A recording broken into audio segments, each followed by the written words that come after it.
Assalamualaikum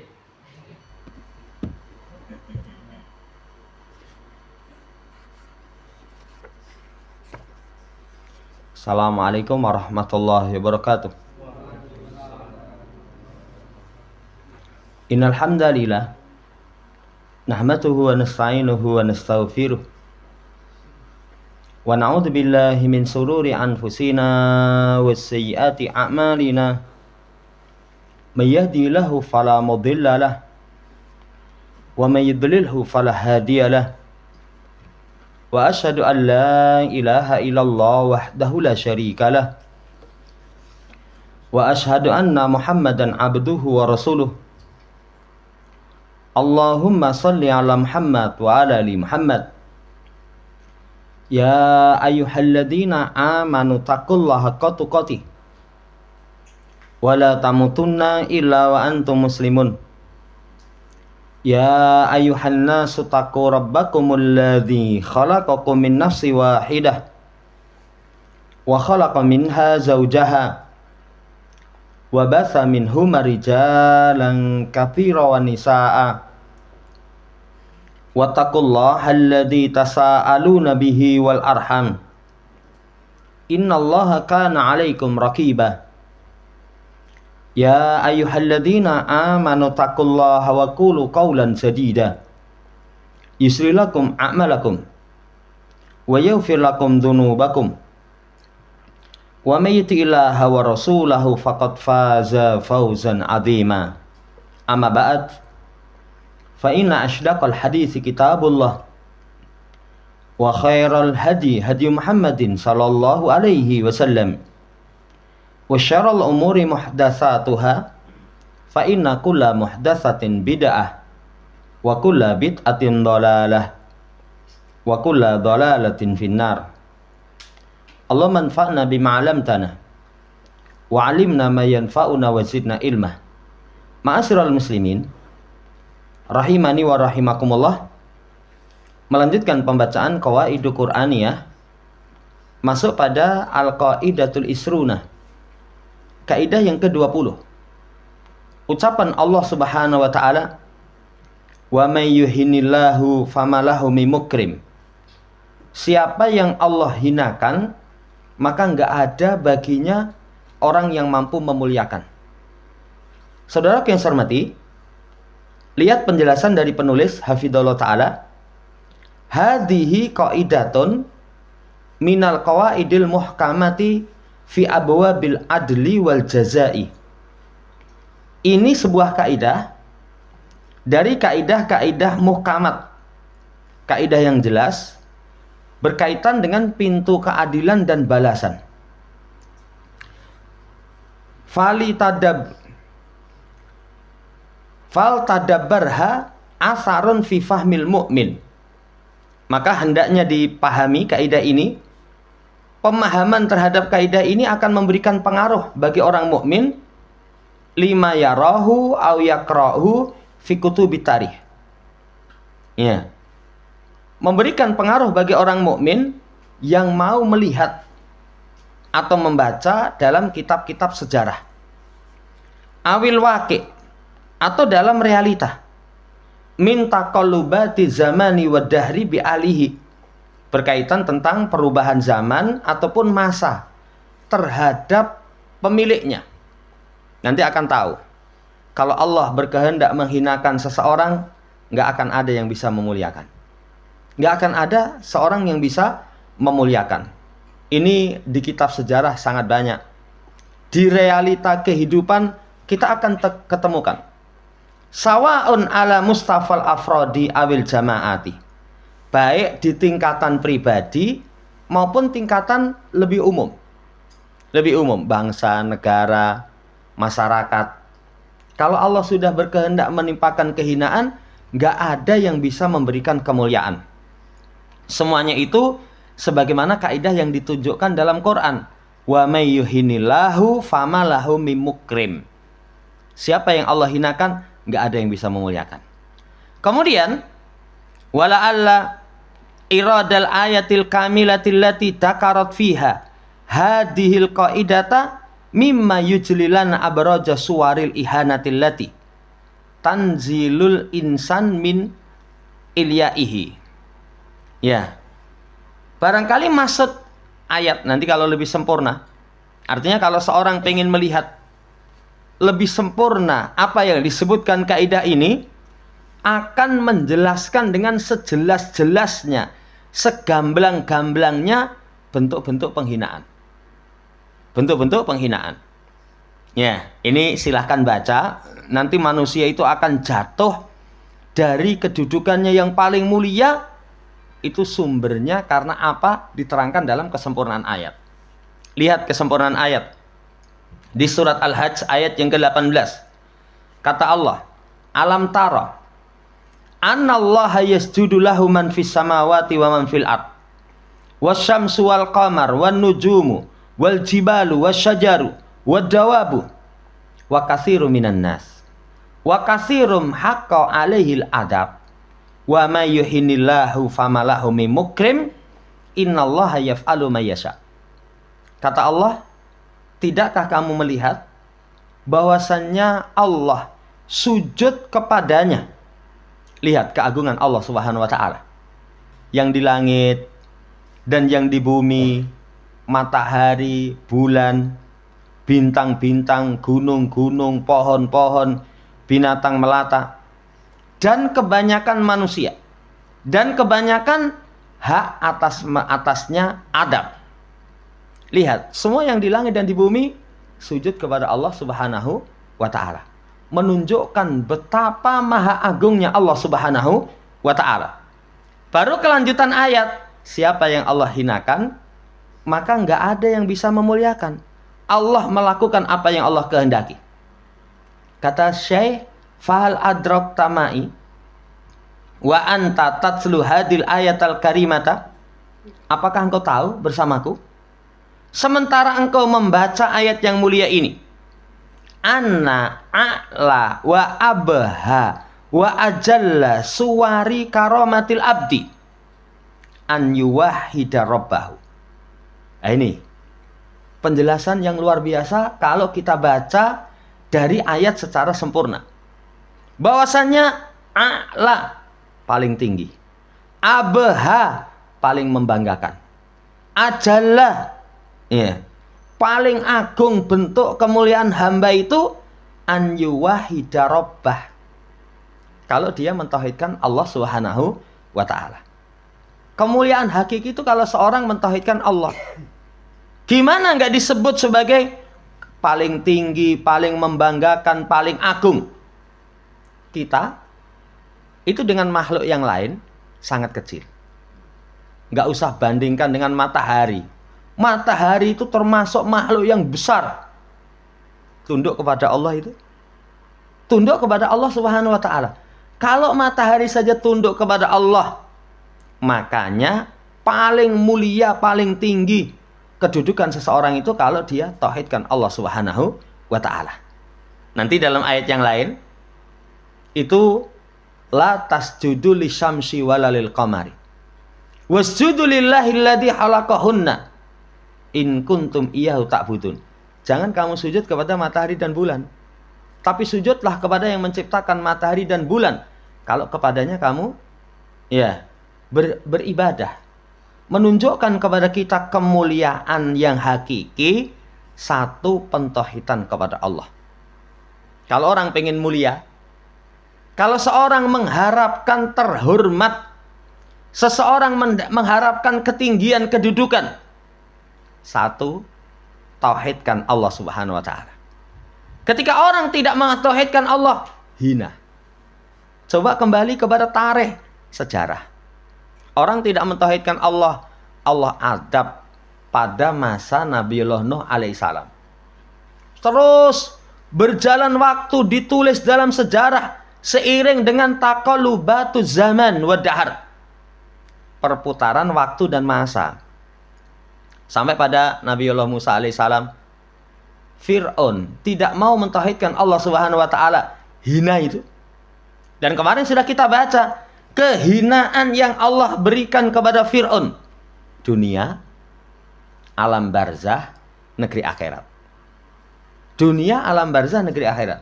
Di dunia, Ya, itu sudah hina. Kenapa hina?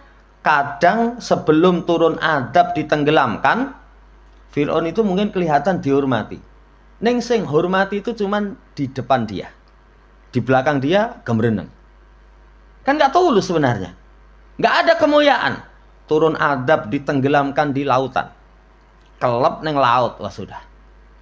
Nggak ada kemuliaan. Saudara yang saya hormati, ini camkan, ya, kalau di kalimat yang atas supaya orang itu mentadaburi, memperhatikan kemuliaan yang hakiki, an yuwahida rabbah. Makanya tauhid, ngaji tauhid terus. Kan itu jalan kemuliaan yang hakiki. Demikian pula wa an yufarridahu bil ibadati. Yang keduanya, mengesahkan Allah dalam masalah ibadah. Kalau yang awal tauhid. Kalau yang kedua sebenarnya juga tauhid. Kenapa disebutkan khusus? Kalau yang awal sifatnya umum. Pentauhidan kepada Allah mencakup 3. Rububiyah, uluhiyah, asma wa sifat. Mencakup 3 hal itu. Tapi kalau yang ini, yang kedua ini, mentauhidkan Allah dalam masalah ibadah, ini lebih khusus. Ibadahnya hanya kepada Allah Subhanahu wa ta'ala. Dan bahkan diterangkan oleh para ulama, poin ini pentingnya. Lihat pertentangan antara Nabi dengan umatnya di masa dahulu itu dalam perkara ini. Dalam perkara masalah ibadah supaya hanya kepada Allah Subhanahu wa ta'ala semata. Jamaah hormati, wa an yatarajjamu dzalika bisujudi rabbih. Kemudian dipraktekkan, diterjemahkan pentauhidan kepada Allah, pengesaan kepada Allah dengan sujud. Dengan sujud. Ayatnya tadi yasjudulahu.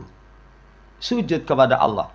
Sujud itu bukti pentauhidan kepada Allah Subhanahu wa ta'ala. Makanya amalan perbuatan yang tidak berkaitan dengan hati bisa mengantarkan pelakunya murtad sujud kepada berhala. Sujud kepada berhala, ada patung, ada kuburan, dia sujud ke situ, itu bisa murtad itu. Walaupun mungkin tidak disertai dengan keyakinan. Kan ada amalan yang nanti bisa mempengaruhi keabsahan Islam. Satu, menghinakan Quran, memperolok syiar agama. Salah satunya sujud kepada selain Allah Subhanahu wa ta'ala. Sujud. Makanya sujud itu hanya milik Allah. Wa anal masajida lillah. Masjid-masjid kepunyaan Allah. Para ulama menafsirkan masjid itu salah satu maknanya anggota sujud. Anggota sujud itu 7. Dahi masuk padanya hidung 1, 2 telapak tangan berarti 3. Makanya kalau sujud sikute nggak boleh nemplek ke bawah. Ya, kalau sudah ngaji jangan sujudnya delosor seperti anjing. Kemudian 2 lutut, 5, 2 jari-jari kaki, 7. Itu milik Allah. Milik Allah.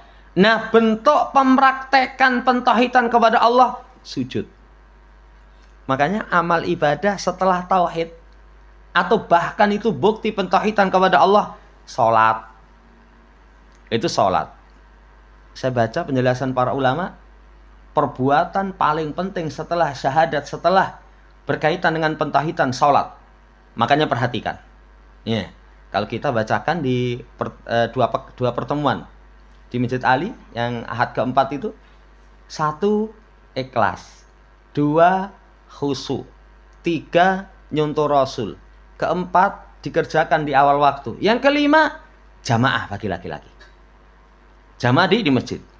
Ini bentuk penerapannya. Dan orang yang sujud kepada Allah, Masya Allah, luar biasa. Luar biasa. Ketinggian yang akan dia dapat, kemuliaan yang akan dia dapat, luar biasa. Lawang Nabi Ibrahim alaihissalam, apa doa beliau?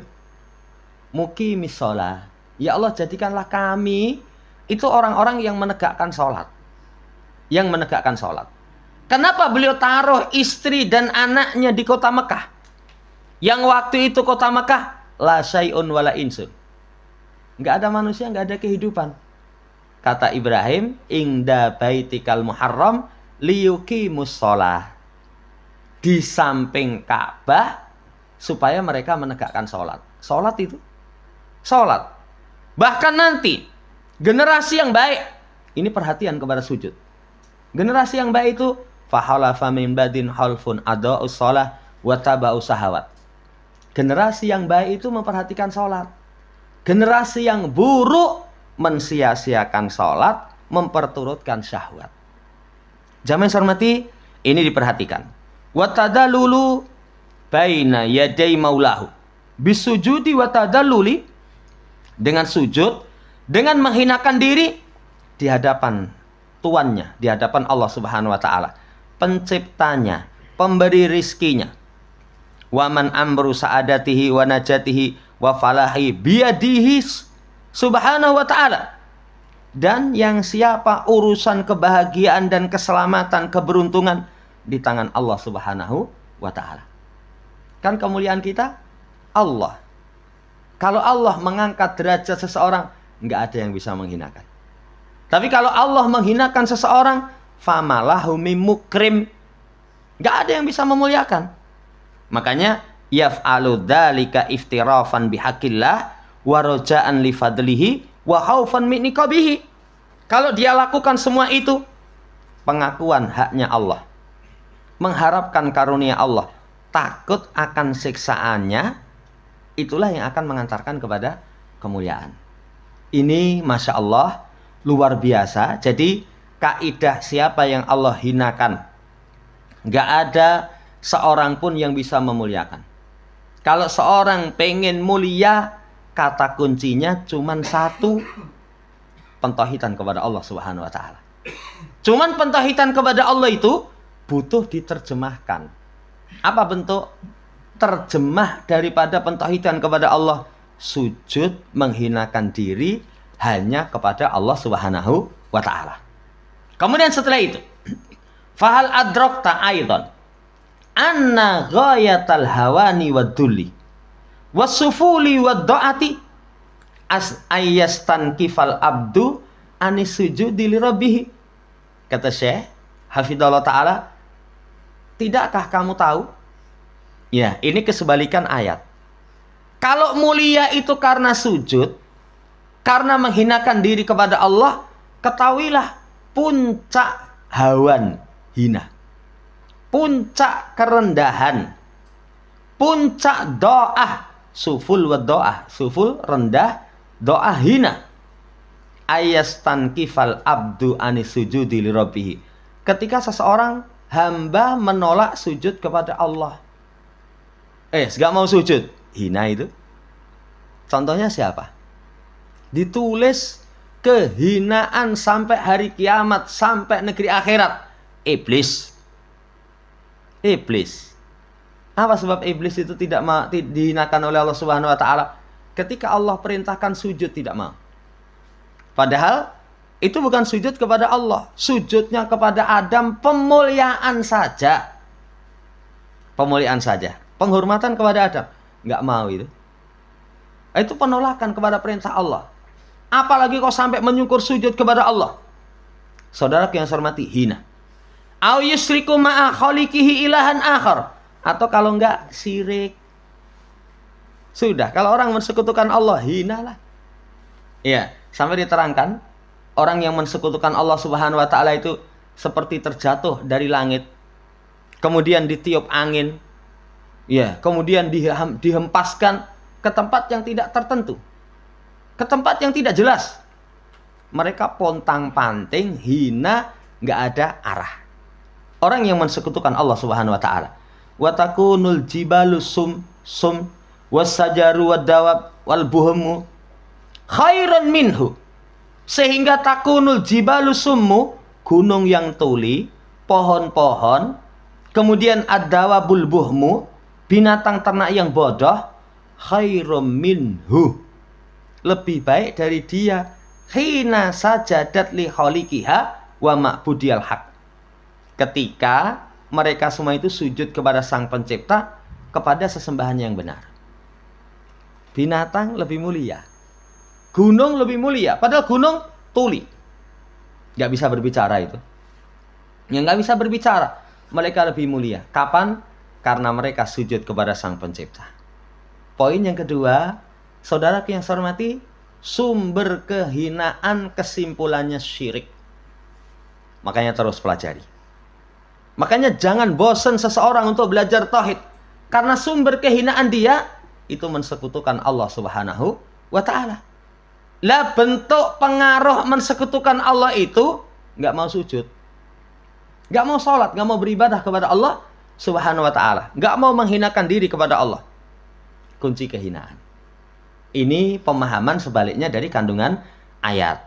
Kemudian kata Syekh, idza tabayyana hadza fa inna hadil qaidatal qur'aniyatal karimata wa may yuhinillahu famalahu min mukrim. Kalau jelas ini, maka kaidah Quran yang mulia ini, kalau sudah jelas seperti ini, ja'at fi siyaqi bayani man humul ladina yastahiqunal adab. Innahumul ladina adallu anfusahum bil israqi bi rabbihim fa'adalahumullahu bil adab. Datang dalam konteks penjelasan siapa orang-orang yang berhak mendapatkan adab. Jadi kalau ditanya, siapa yang kelak mendapatkan adab Allah di dunia, alam barzah, negeri akhirat? Siapa? Jawabannya, mereka yang menghinakan diri mereka dengan mensekutukan Allah. Sudah, kalau sudah mensekutukan Allah, wah ini pasti dapat adab. Allah akan hinakan mereka dengan adab. Makanya kasiron haqqa alaihil adab. Fala yajiduna hainaha man yukrimuhum bin nasri au bisafa. Tidak mereka ketemukan kapanpun yang memuliakan mereka dengan pertolongan atau dengan perantara. Sama sekali enggak. Tapi kalau orang mentauhidkan Allah, ada enggak kemaksiatan yang dia lakukan selain kesyirikan? Sangat ada. Sangat ada. Karena manusia enggak ada yang maksum. Sangat ada. Tapi kemaksiatan yang dia lakukan itu kadang masih bisa menjadikan dia mendapatkan pertolongan sehingga mulia. Contoh, dia punya dosa selain syirik.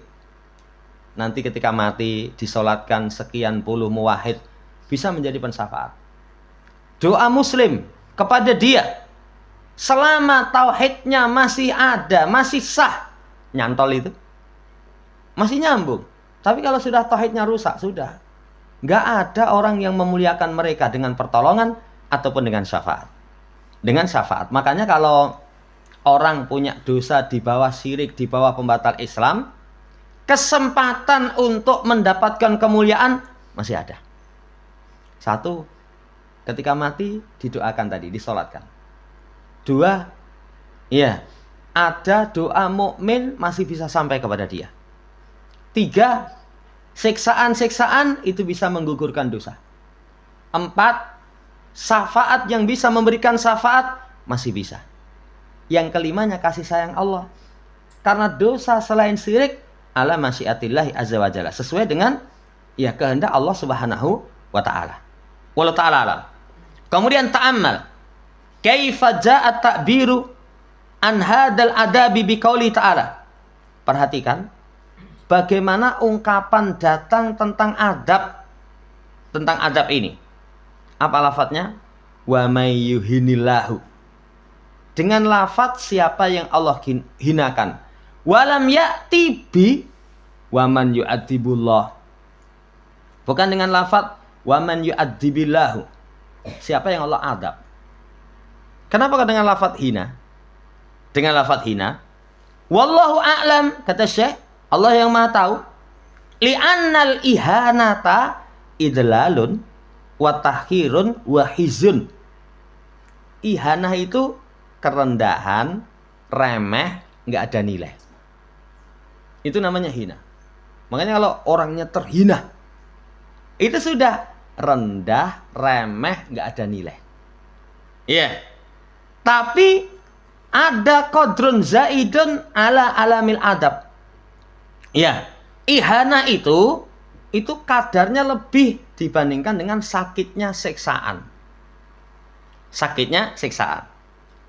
Lihat, faqad yu'adzabur rajulul karimu wa la yuhanu. Terkadang ada itu laki-laki mulia itu disiksa tapi dia tidak hina. Dia tidak hina. Apa contoh? Seorang mulia dihukum, diadab, tapi dia tidak hina. Nabi Yusuf di penjara. Di penjara. Orang mandang penjara ya. Mantan napi. Kadang orang juga, wah, mas. Biar tahu sekolah. Sekolahnya di mana? Neng Kulon Gladak itu loh mas, lor dalan. 15 tahun misalkan. Saudara hormati, kalau seseorang dihukum tapi bukan karena kesalahan, itu kemuliaan itu. Kemuliaan. Coba pejuang-pejuang itu, syuhada sama musuh dicabik-cabik.